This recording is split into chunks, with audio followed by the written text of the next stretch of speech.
La foi est joyeuse, a dit le pape dans l'homélie de la messe ce mardi matin. Non si può pensare una chiesa senza gioia. On ne peut pas imaginer une église sans joie. Et la joie de l'église réside justement dans cette annonce du nom de Jésus. Dire « Lui, c'est le Seigneur. Mon époux, c'est le Seigneur. C'est Dieu, lui nous sauve. Lui chemine avec nous. »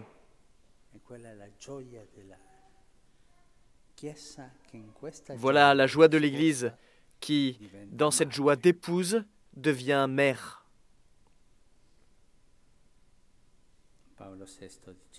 Paul VI disait, la joie de l'Église est justement d'évangéliser.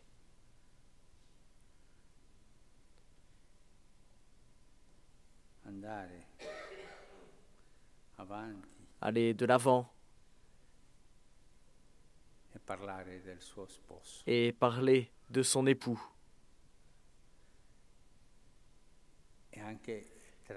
Et aussi de transmettre cette joie aux enfants qu'elle fait naître, qu'elle fait grandir.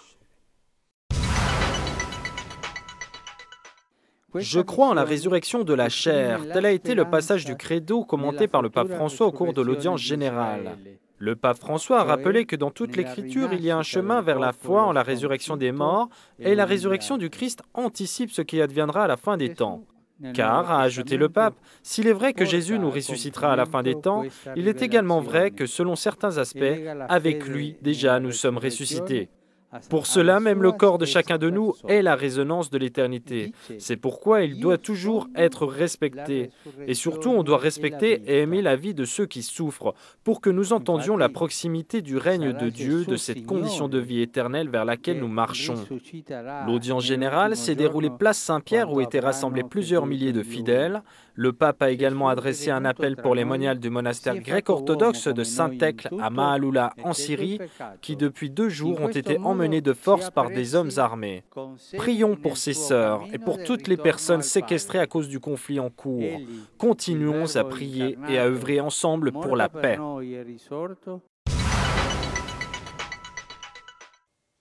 Mettre en pratique l'Évangile est le devoir des chrétiens, car parfois on parle au nom du Christ, mais sans le Christ, a dit le pape dans l'homélie de jeudi matin. Una parola cristiana senza Cristo ti porta alla vanità. Une parole chrétienne sans le Christ t'amène à la vanité, à la suffisance, à l'orgueil, au pouvoir pour le pouvoir. Le Seigneur combat ces personnes. C'est une constante dans l'histoire du salut. Anne, la maman de Samuel, le dit. Marie le dit dans le Magnificat. Le Seigneur renverse la vanité, l'orgueil de ces personnes qui se croient être des rocs.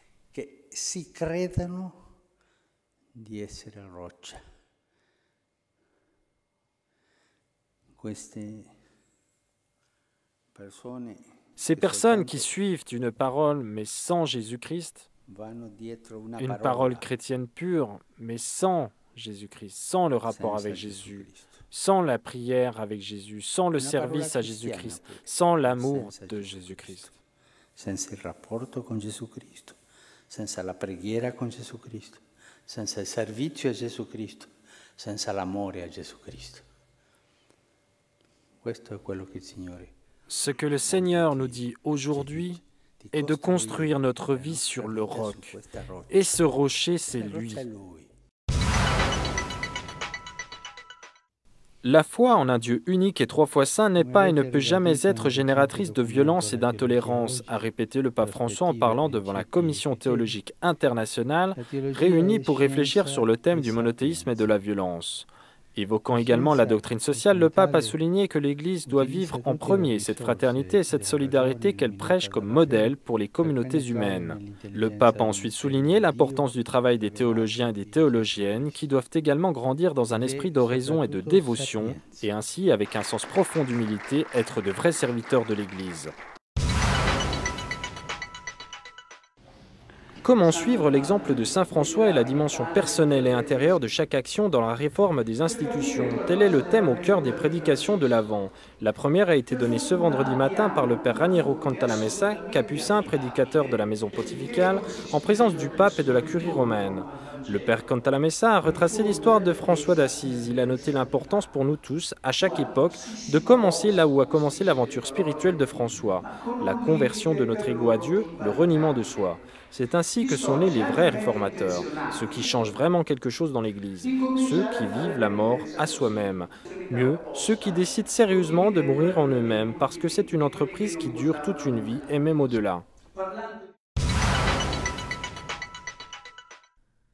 La contribution des laïcs est essentielle dans la vie de l'Église, a rappelé le pape François dans son discours à l'Assemblée plénière du Conseil pontifical pour les laïcs, réunis sur le thème de l'évangélisation à l'ère numérique.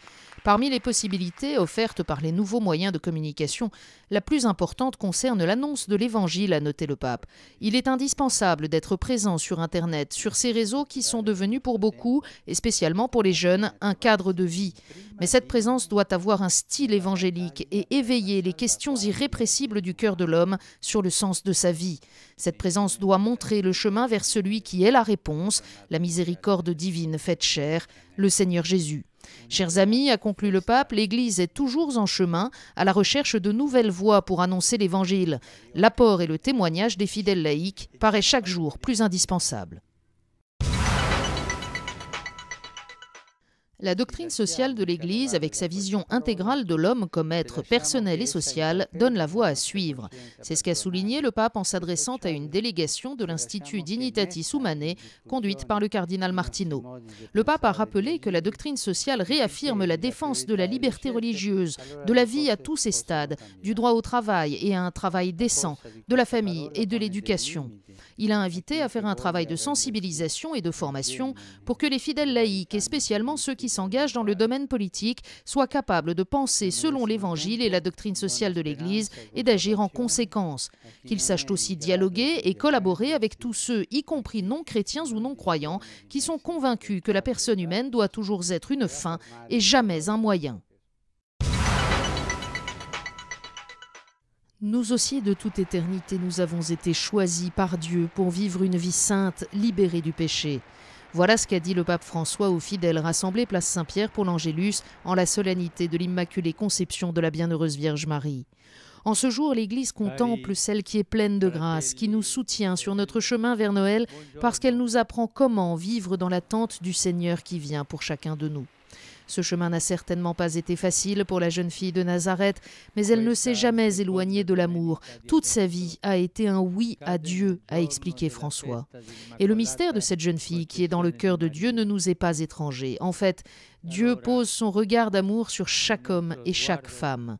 D'où l'invitation reprise par le pape à contempler notre Mère Immaculée, reconnaissant ainsi notre destinée véritable, être transformée par l'amour et nous préparant à accueillir la douce étreinte de Jésus qui nous donne la vie, l'espérance et la paix.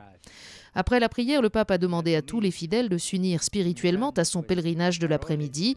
Ils devaient aller prier au pied de la statue de l'Immaculée de la place d'Espagne avant de se rendre à Sainte-Marie-Majeure. Il a aussi invité la foule de la place Saint-Pierre à reprendre avec lui l'invocation à Marie, pleine de grâce. Piena di grazie. Rome a revêtu ses habits de Noël et la foule a accompagné avec joie et émotion ce dimanche le premier hommage du pape François à la statue de la Vierge, place d'Espagne, jour où l'Église célèbre la solennité de l'Immaculée Conception. Le parcours depuis le Vatican jusqu'au centre historique a été rythmé par des applaudissements et des gestes d'affection, une rencontre à laquelle le pape François s'est prêté bien volontiers. Après une brève halte devant l'église de la Trinité des Espagnols pour rendre hommage à l'association des commerçants de la Via Condotti, le pape François est arrivé sur la place d'Espagne, au pied des magnifiques escaliers conduisant à la Trinité des Monts, place qui était noire de monde malgré le froid.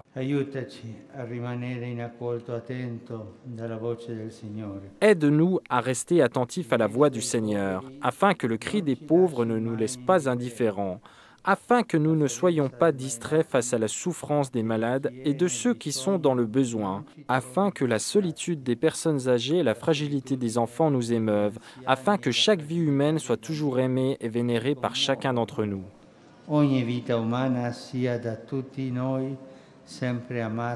Avant de remonter en voiture, au terme de l'acte de vénération à l'Immaculée Conception, et après avoir déposé une gerbe de fleurs, le pape s'est entretenu longuement avec des malades, accompagné par l'Unitalsi, venu notamment des zones de la Sardaigne sinistrées par les inondations. Il a multiplié les sourires, embrassades, caresses, paroles de réconfort et de proximité. Dernière étape de cet après-midi chargé, la visite de la basilique romaine Sainte-Marie-Majeure, la 6e depuis le début de son pontificat, basilique dans laquelle le pape a prié devant l'image de la Salus Populi Romani. Nous devons nous rapprocher du Seigneur car Dieu est notre espérance. C'est ce qu'a dit le pape lors de sa messe matinale saluant la présence du patriarche copte catholique Monseigneur Sidrak. Le Christ vient à bout des paralysies de l'humanité. Les paralysées de conscience sont contagieuses, a dit le pape. Avec la complicité des pauvretés de l'histoire et de notre péché, elles peuvent se répandre et pénétrer les structures sociales et les communautés au point de bloquer des peuples tout entiers. Prions avec confiance pour que la paix puisse toujours se relever après chacune de ces chutes, trop fréquentes et parfois dramatiques en Terre Sainte et au Moyen-Orient. Que cessent, en revanche, pour toujours, les rivalités et les divisions. Le pape a appelé à nouveau au respect de la liberté religieuse et des droits des personnes qui sont contraintes à immigrer en exhortant à chercher et trouver de nouveaux moyens d'annonce et de charité. Le pape François a reçu ce lundi le président de la République du Congo, Denis Sassou Nguesso. Les entretiens cordiaux ont été l'occasion de rappeler la contribution positive que l'Église catholique fournit à la société congolaise, en particulier dans les domaines de l'assistance et de l'éducation, ainsi que les bonnes relations entre le Saint-Siège et la République du Congo. Enfin, ils ont passé en revue différentes questions concernant l'Afrique centrale, notamment certaines situations humanitaires avec une attention particulière à l'assistance aux réfugiés, ainsi qu'aux problèmes de la sécurité dans la région, notamment à cause de la croissance des tensions dues au fondamentalisme. Bonjour, vous vous en souvenez sans doute, le C8, le Conseil des cardinaux nommé par le pape un mois après son élection pour l'aider dans le gouvernement de l'Église et la réforme de la curie romaine, était réuni la semaine dernière au Vatican pour sa 2e session de travail.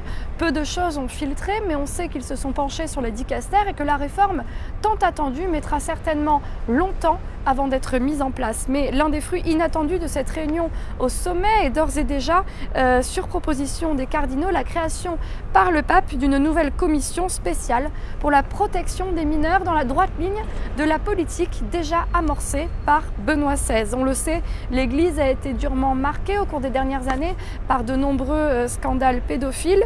Ce nouvel organisme, qui sera composé d'une douzaine d'experts, dont des laïcs, aura pour mission de conseiller le pape sur l'engagement du Saint-Siège dans la protection des jeunes et le soin pastoral apporté aux victimes et à leurs familles. Les compétences de cette nouvelle commission seront définies avec précision dans un document que publiera prochainement le pape, mais on sait déjà qu'elle devra rendre des comptes quant à la situation actuelle des programmes de protection de l'enfance, formuler des suggestions pour de nouvelles initiatives, élaborer des lignes directrices, des mesures de prévention et des procédures, des programmes de formation pour enfants, parents et éducateurs. La création de cette commission s'inscrit dans des efforts sur le long terme de l'Église depuis plusieurs années, notamment sous l'impulsion de Benoît XVI, pour lutter contre le fléau de la pédophilie en prenant notamment la transparence et la tolérance zéro. Un long travail de changement des mentalités suite à la révélation de nombreux scandales a mené peu à peu les autorités ecclésiastiques à privilégier la voix des victimes à la discrétion. Cette commission viendra ainsi compléter le travail déjà accompli depuis plusieurs années par la Congrégation pour la doctrine de la foi, qui centralise toutes les plaintes et a mis en place une série de processus pour lutter contre ce problème à l'échelle mondiale en collaboration avec les conférences épiscopales.